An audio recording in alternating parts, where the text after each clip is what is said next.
Friends, welcome to defence matrix. तो आज हम बात करने वाले हैं F-15EX के बारे में और थोड़ी सी बात करेंगे Su-35 के बारे में और जानने की कोशिश करेंगे कि इन दोनों के कितने चांसेस हैं MRFA कंपटीशन में सेलेक्ट होने के। तो अब यहाँ पर एक स्ट्रेट बात करते हैं कि जो Su-35 है उसके सेलेक्ट होने के चांसेस बहुत ही कम है और ये क्यों है वो डिस्कस करते हैं। तो Su-35 काफ़ी एडवांस फाइटर है रशिया का और एज अ टेस्ट बेड भी काम करता है Su-57 के लिए। पर बात यह है कि जो इंडियन एयरफोर्स है वो Su-30 MKI को यूज़ करती है काफ़ी बड़े नंबर में और इन एयरक्राफ्ट को Su-35 के इंजन से और रेडार से मॉडिफाई किया जा सकता है और उस लेवल का बनाया जा सकता है। तो Su-30 MKI को Su-35 के लेवल का बनाना ज़्यादा इकोनॉमिकल पड़ेगा नए Su-35 को ख़रीदने से, जैसा कि Su-30 SM के अपग्रेड के साथ किया जा रहा है। तो यहाँ पर Su-35 के कंपटीशन में होने का कोई फ़ायदा नहीं बनता है। तो अब बात करते हैं दूसरे बड़े एयरक्राफ्ट के बारे में जो कि हमारा F-15EX है। तो यहाँ पर F-15EX का जो पर्पज़ है उसको समझना बहुत ज़रूरी है। तो जो F-15EX एयरक्राफ्ट है वो एज अ सपोर्ट एयरक्राफ्ट बनाया जा रहा है F-35 के लिए, क्योंकि जो स्टेल्थ फाइटर्स होते हैं उनकी कुछ कमियां होती हैं, जैसे कि उनका पेलोड, वो काफ़ी लिमिटेड पेलोड कैरी कर सकते हैं इंटरनल बेस में। तो जो एयरक्राफ्ट की फायर पावर है उसको कंपनसेट करने के लिए एक सपोर्ट एयरक्राफ्ट को यूज़ किया जाना है जो कि F-15EX बनने वाला है।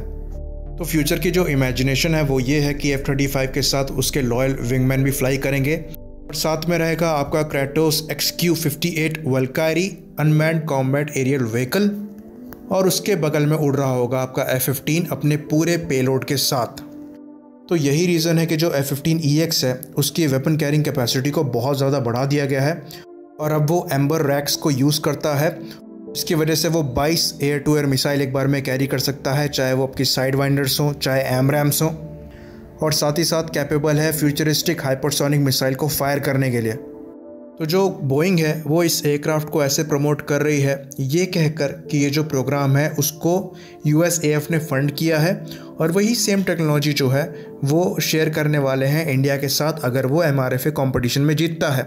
पर जो सच्चाई है वो ये है कि ये जो प्लेटफॉर्म है वो पिछले बोइंग F-15SA और F-15QA जो कि सऊदी अरेबिया और कतर के लिए बनाए गए थे उन पर बेस्ड है और ये उन्होंने फंड किया हुआ है, जिसका थोड़ा सा मॉडर्नाइज वर्जन जो है वो आपका F-15EX है। तो अब इसको डिटेल में जान लेते हैं।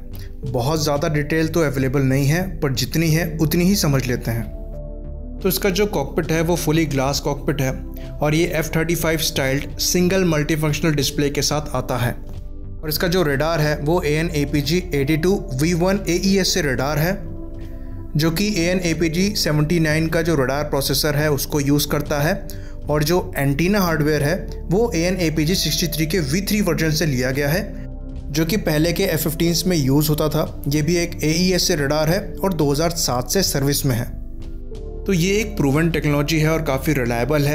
ये पहले के लेगेसी रेडार से 20 गुना ज़्यादा रिलायबल रेडार है और ये मल्टीपल टारगेट को ट्रैक कर सकता है और साथ ही साथ मल्टीपल टारगेट को इंगेज कर सकता है।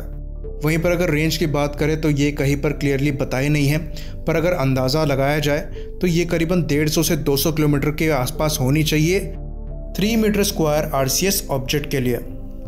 वहीं पर फ्लाइट मिशन कंप्यूटर की बात करें तो इसमें एक नया प्रोसेसर लगा है जिसे एडवांस्ड डिस्प्ले कोर प्रोसेसर 2 या फिर शॉर्ट में ADCP-2 कहते हैं। तो ये जो फ्लाइट मिशन कंप्यूटर है ये 87 बिलियन इंस्ट्रक्शंस को 1 सेकंड में प्रोसेस कर सकता है।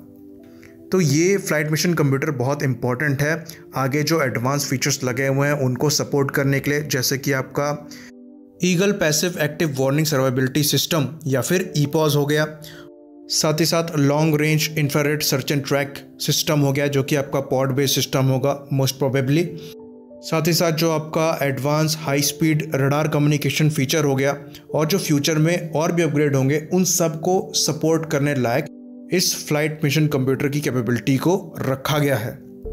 तो आगे हम बात करते हैं वेपन्स की। तो जैसा कि हम डिस्कस कर चुके हैं इस एयरक्राफ्ट के लिए specially amber missile carrying rack बनाया गया है जो इसकी कैपेसिटी को काफ़ी बढ़ा देता है और ये पहले के मुकाबले अब 22 एयर टू एयर मिसाइल को कैरी कर सकता है, चाहे वो साइड वाइंडर्स हों चाहे वो एमरैम्स हों, और साथ ही साथ फ्यूचर में ये हाइपरसोनिक मिसाइल्स को भी फायर करने की कैपेबिलिटी रखेगा। बाकी अपग्रेड की बात करें तो इसका जो फ्लाई बाय वायर सिस्टम है वो अब digital fly by wire system है, जो कि इसकी मनोवरेबिलिटी को काफ़ी ज़्यादा इंप्रूव कर देता है। ये एयरक्राफ्ट जो है उसका थ्रस्ट टू वेट रेशियो वैसे ही काफ़ी अच्छा था, टॉप स्पीड वैसे ही काफ़ी अच्छी थी, मनोवरेबिलिटी पहले से काफ़ी अच्छी थी, पर अब digital fly by wire control system आने के बाद ये सब एनहेंस हो गया है और ये एयरक्राफ्ट जो है और भी ज़्यादा पोटेंट हो गया है मनोवरेबिलिटी पर्सपेक्टिव से। बाकी अगर IRST की बात करें तो इसमें लीजन पॉड की बात चल रही है, तो ये एक पॉड बेस्ड सिस्टम होगा और ये एक्सटर्नली माउंट किया जा सकेगा। बाकी अगर इलेक्ट्रॉनिक वॉरफेयर सूट की बात करें तो इसमें AN/ALQ-50 EPAWS 5th generation eagle passive active warning survivability system है, जो कि F-15EX की कैपेबिलिटी को EA-18G ग्राउलर टाइप की सीड मिशन परफॉर्म करने की कैपेबिलिटी से लैस कर देता है। तो ये इंक्लूड करता है रडार वार्निंग, जियो लोकेशन, सिचुएशनल अवेयरनेस और सेल्फ प्रोटेक्शन सॉल्यूशन, जो कि आइडेंटिफाई करते हैं और डिफीट करते हैं एयरबॉर्न और सरफेस थ्रेट्स को। तो ये EM वेव्स को यूज़ करता है एयरक्राफ्ट के around 360 degree aerial field of view को कैप्चर करने के लिए और प्रोवाइड कराता है कॉम्प्रिहेंसिव पिक्चर बैटल स्पेस की, जो कि इसकी सिचुएशनल अवेयरनेस को F-35 के लेवल तक का बनाते हैं। साथ में इसके joint helmet mounted queuing system भी आता है, जो कि क्लोज रेंज में इस एयरक्राफ्ट की कैपेबिलिटी को मैनीफोल्ड इंक्रीज करता है। तो कुल मिला जुला के जो सिचुएशनल अवेयरनेस है वो काफ़ी अच्छी है, क्योंकि डेटा फ्यूजन इस एयरक्राफ्ट में बहुत ही अच्छा है। वहीं पर अगर इंजन की बात करें तो इसमें जनरल इलेक्ट्रिक का F110 GE129 इंजन लगा हुआ है। इसका जो मैक्सिमम थ्रस्ट है वो 131 किलोन्यूटन्स का है। साथ ही साथ जो इसकी मेंटेनेंस है वो काफ़ी कम है और जो फ्यूल एफिशिएंसी है वो काफ़ी अच्छी है। तो ये काफ़ी रिलायबल इंजन है, F-16 में भी लगा आता है। ओवरऑल जो एयरक्राफ्ट का ऑपरेटिंग कॉस्ट है वो भी काफ़ी लो है, पर F-18 का ज़्यादा लो है।